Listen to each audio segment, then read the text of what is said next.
ஸ்ரீ சத்குரு அப்பா பைத்திய சுவாமிகள் ஜீவ சமாதி.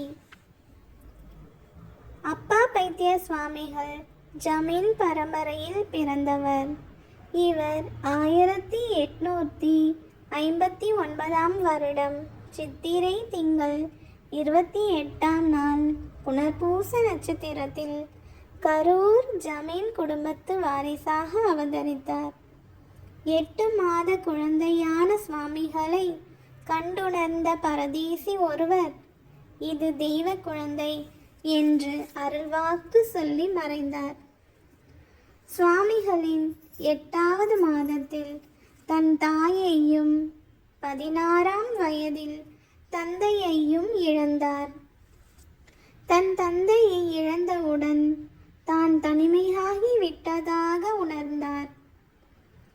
யாரிடமும் சொல்லாமல் வண்டியை பிடித்து பழனி மலையை அடைந்தார்.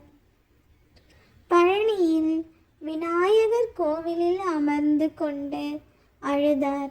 அப்போது ஆடை இல்லாமல் பிச்சைக்காரர் போன்று அழுக்கான தோற்றமளித்த ஒருவர் வந்து, "நீ யார்? ஏன் தனியாக அமர்ந்து அழுது கொண்டிருக்கிறாய்? உன் தாய் தந்தை எங்கே?" என்று வினவினார். அவர்தான் தவ திரு ஸ்ரீ அழுக்கு சுவாமிகள். அவரையே தன் குருவாக ஏற்றுக்கொண்டார். அழுக்கு சித்தர் என்னுடன் வா என்று சொல்லி சுவாமிகளை 3 நாட்கள் காடு மலை என்று எங்கெல்லாமோ அழைத்து சென்றார். கடைசியில் ஒரு குகைக்கு வந்தடைந்தனர். குகையின் உள்ளிருந்து ஒரு ஏட்டு சுவடியை கொண்டு வந்து கொடுத்து சுவாமிகளை படிக்கச் சொன்னார். "நீ ஆண்டவன் குழந்தை. உன் முன்னோர்கள் செய்த புண்ணியத்தால் நீ நாட்டுக்கு நல்லது செய்ய வந்து பிறந்துள்ளாய்" என்று சொல்லி சுவாமிகளின் பிறப்பின் இரகசியத்தை அறிவித்து சில நாட்களில் சமாதியானார்.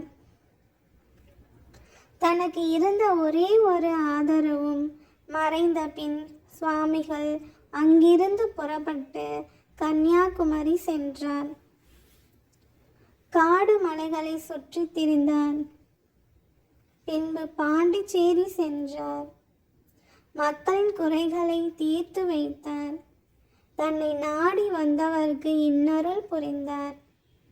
பக்தர்கள் அவரை அப்பா அப்பா என்று கூப்பிடுவார்கள். ஆனால் அவர் தன்னை பைத்தியம் என்று தான் சொல்லிக் கொள்வார்.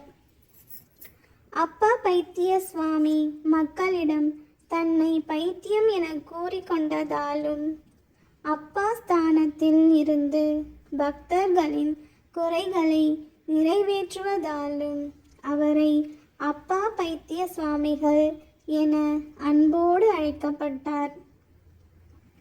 ஏழை மக்களின் பசியை போக்கும் வகையில் தானத்தில் சிறந்த தானம் அன்னதானம் என்ற கொள்கையை பரப்பியவர். எல்லோரையும் சரிக்கு சமமாக பார்ப்பது, இதயபூர்வமாக யார் எதை கேட்கிறார்களோ அதை கொடுப்பது சுவாமிகளின் சிறப்பு என கூறப்படுகிறது. அப்பா பைத்திய சுவாமி தனது 141வது வயதில் சேலத்தில் ஜீவ சமாதி அடைந்துள்ளார். அங்கு கோவில் கட்டப்பட்டு வழிபாடுகள் செய்யப்பட்டு வருகின்றன.